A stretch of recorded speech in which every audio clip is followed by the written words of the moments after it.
Welcome back to Aria's Diaries. I'm so glad you're here, whether you're curled up in bed, on a long drive, or just taking a quiet moment for yourself. This is your space, a space for stories.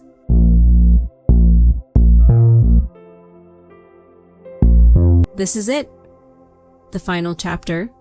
We've been through first days and last chances, through hatred that felt like a fire, and a love that grew quietly in the ashes.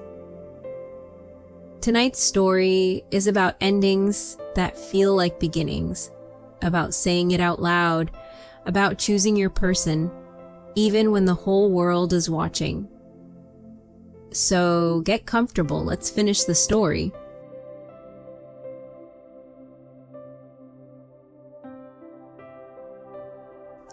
The day after the beach, after the "Will you be my girlfriend?" and the "Yes," we did something simple and terrifying. We soft launched it. Jaxon posted a single blurry photo on his Instagram. It was just our hands tangled together on the sandy blanket with one single star emoji in the caption. That was all it took. By first period on Monday, the school was a hive of whispers. I passed a group of juniors. "Did you see his post? Is that her hand?" I kept my face neutral, but inside I felt a fierce, proud glow. This wasn't a rumor. This wasn't a secret. This was a choice. And then came the backlash. Mateo and Sierra stood by a bank of lockers as we walked by together, Jackson's fingers laced firmly with mine. "Wow," Sierra drawled, her voice like syrup and poison. "Didn't take long for you to crawl back to him?" Mateo snorted. "He'll get bored by next week." I didn't respond. I just tightened my grip on Jackson's hand. He didn't even look at them, he just leaned down and kissed my temple, right there in the middle of the crowded hall. Sierra's face twitched. Mateo's jaw clenched. Jaxon finally looked at them, a slow smirk spreading. "Problem?" They didn't answer. They just turned and walked away, a matching pair of scowls. As they disappeared, Jaxon whispered in my ear, "Still want to be my girlfriend?" I grinned up at him. "More than ever."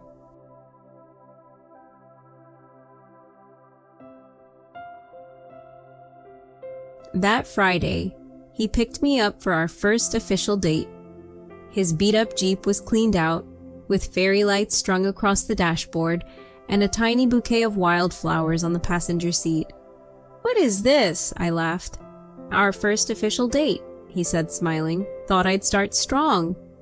He drove me to a tiny, hidden rooftop pizza place that overlooked the whole town. The lights were dim, the air smelled like garlic and oregano, and we were the only ones there. We shared a pizza. We stole sips of each other's soda. He reached across and brushed a crumb from my lip with his thumb, and my whole body buzzed.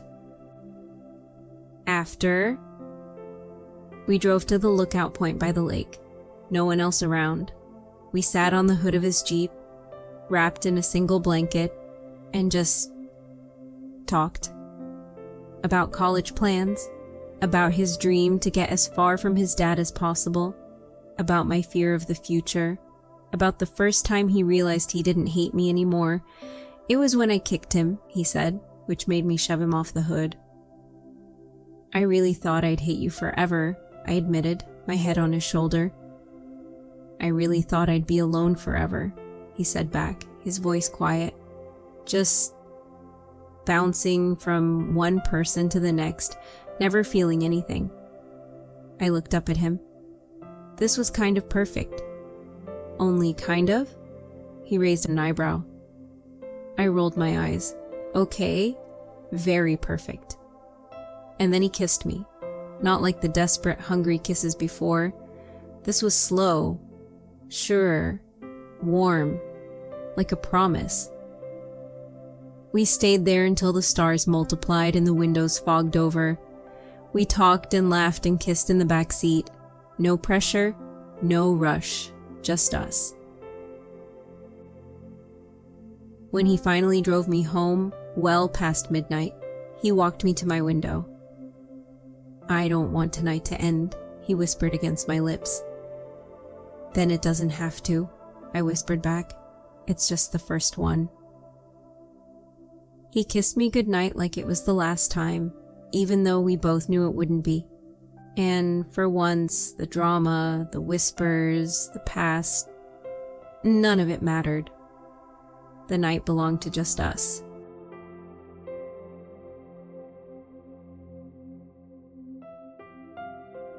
The morning of graduation.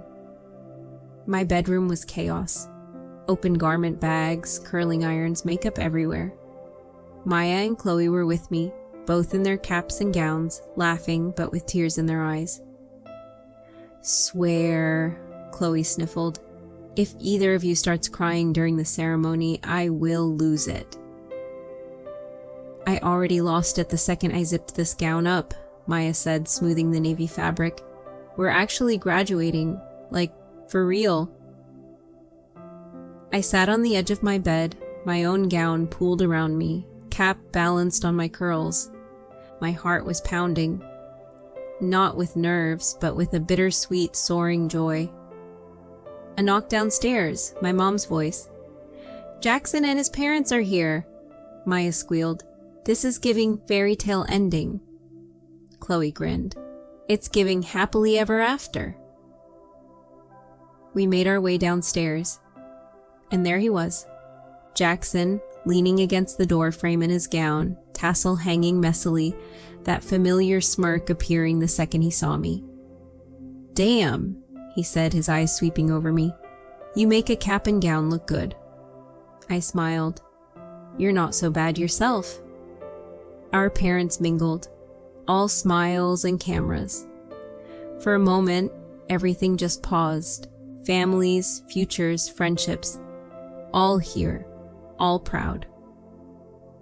The ceremony was under a bright late spring sky, rows of navy caps, when they called my name. Elena Reyes. I walked across the stage, sunlight warming my face, diploma in hand. I felt whole. Then, Jaxon Pierce. The stadium cheered.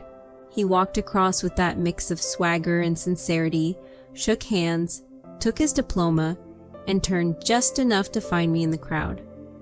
Our eyes held, and it felt like everything, every fight, every rumor, every secret kiss, every painful truth, had led to this single perfect point.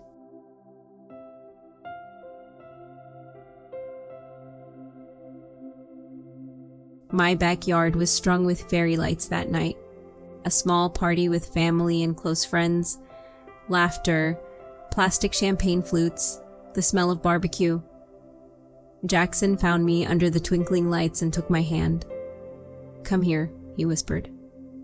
He led me to the front yard where his Jeep was parked. A giant sign was draped across the windshield. We did it.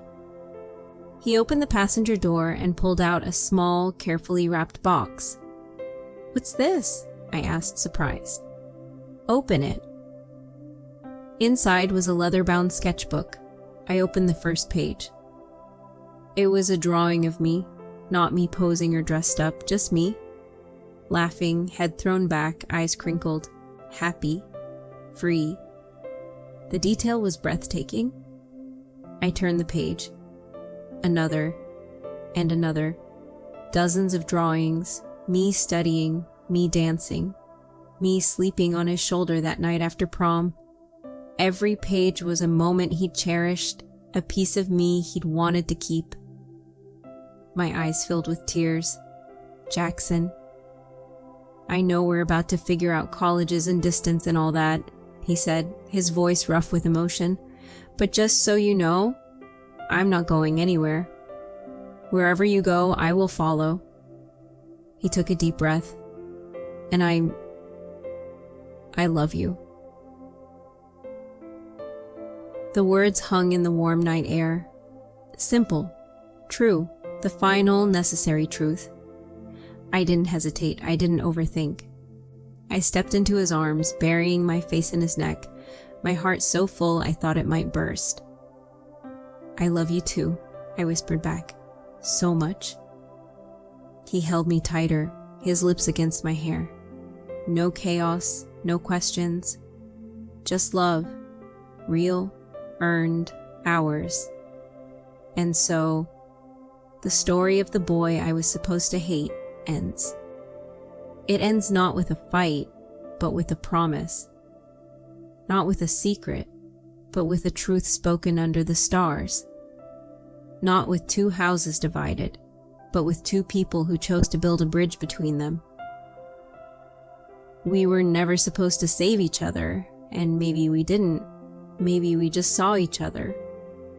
The broken parts, the scared parts, the brave parts, and decided that was enough. We took turns hurting each other until we learned how to hold each other instead. That's what we are. High school ended. We went to different colleges, but never different worlds. Maya, Chloe, and I stayed inseparable. Jaxon kept every promise he made that night. The sketchbook was just the first of many. This story was never about a perfect romance. It was about two imperfect people who found something real in the messy, painful, beautiful chaos of growing up. It was about the quiet girl and the loud boy, the rivalry that became a refuge, and the hatred that, slowly and against all odds, transformed into the deepest kind of love. Thank you. Thank you for listening to Elena and Jaxon's story, for sharing these quiet nights with me, for being part of Aria's Diaries. This story is over, but there are always more stories to tell, more quiet spaces to share. Until then, remember, the best love stories don't start with love at all. They start with a spark, even if that spark at first feels a lot like hate. Good night, Aria Fam, and thank you for the happiest of endings.